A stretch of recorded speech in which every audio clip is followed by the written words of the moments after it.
Et maintenant, puisqu'ils sont là, on va faire parler les metteurs en scène qui ont la chance de nous... qu'on a la chance d'accueillir à la cour. Alors on va commencer par Marc, peut-être, qui va nous proposer à propos de... Derrière l'ours. Derrière l'ours. Voilà. Je suis dans une période en ce moment un peu l'envers du décor. J'avais monté une pièce il y a quelques années qui s'appelle Derrière Hamlet, qui racontait l'histoire d'une troupe en train de répéter Hamlet. Et là, Derrière l'ours, bien évidemment, c'est à propos de l'ours de Tchekhov. C'est un concept un peu différent puisqu'on propose au public d'assister à la pièce terminée, mais sous 3 angles différents.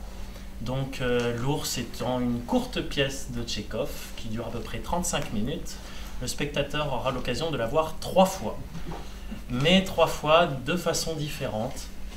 Donc une fois depuis le public, ce qui est le plus logique, mais aussi l'occasion de le découvrir depuis les coulisses et depuis d'autres endroits.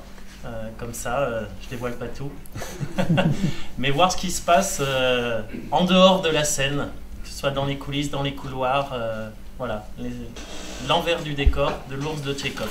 Donc l'ours de Tchekhov, pour ceux qui ne connaissent pas, c'est une comédie en un acte, une des plus célèbres de Tchekhov, avec une demande en mariage. C'est quelque chose de très rythmé,